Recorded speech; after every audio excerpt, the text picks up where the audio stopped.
You're listening to the Hour of the Time. I'm your host, William Cooper.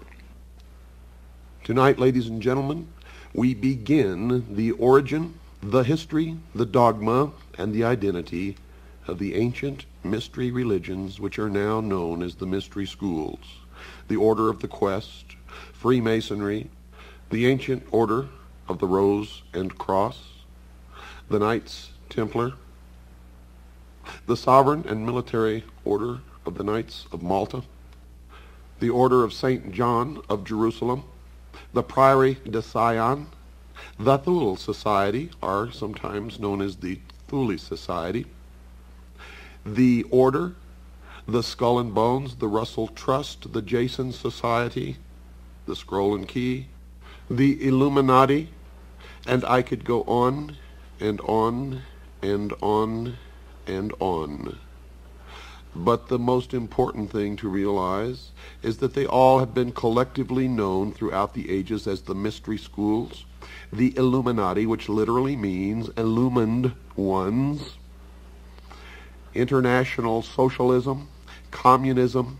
They are all one and the same, as you will come to know.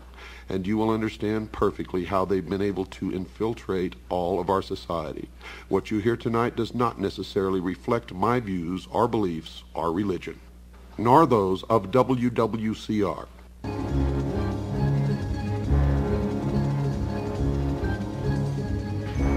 I can see clearly now the rain has gone.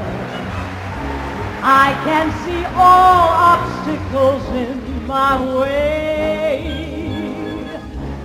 Gone are the dark clouds that had me blind. It's gonna be a bright, sunshiny day. It's gonna be a bright, sunshiny day. I think I can make it now. The pain has gone. All of the bad feelings have disappeared.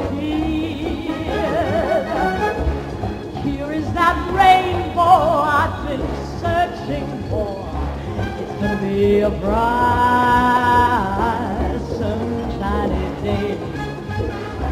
It's gonna be a bright, sunshiny day. Look all around, nothing but blue skies. Look straight ahead, nothing but blue skies.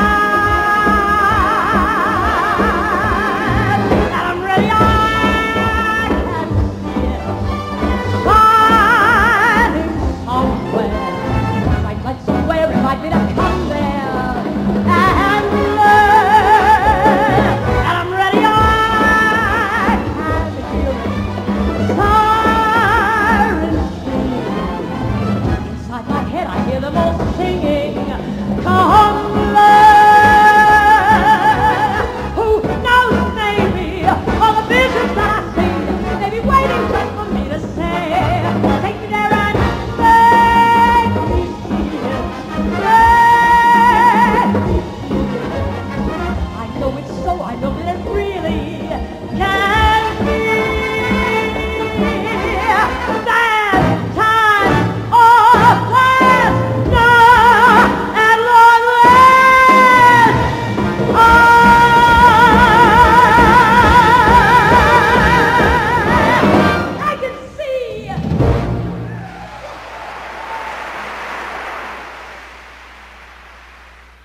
That song will have a clearer meaning to you as we progress in your education into the mystery religion.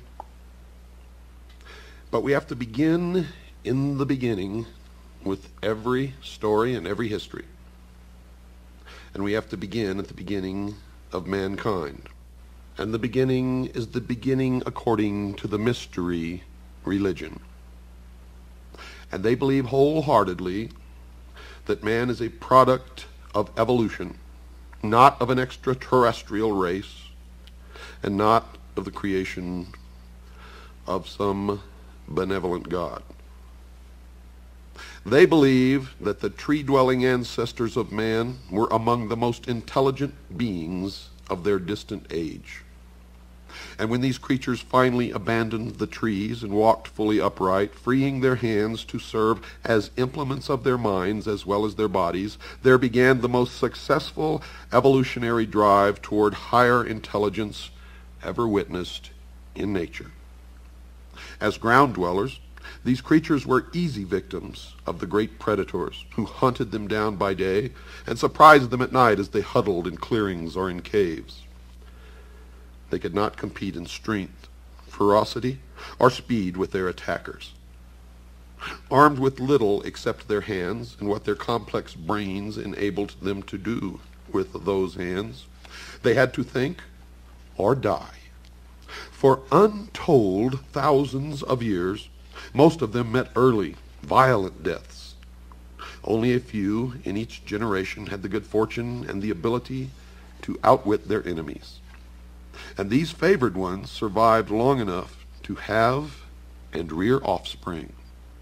The unwary, maladroit, or stupid died early. And folks, I'm afraid that the stupid who live today are going to die early also. But back to the beginning. Their offspring, if they had any, were left to starve or be eaten by predators. Natural selection was operating on the earliest types of man with grimmest intensity.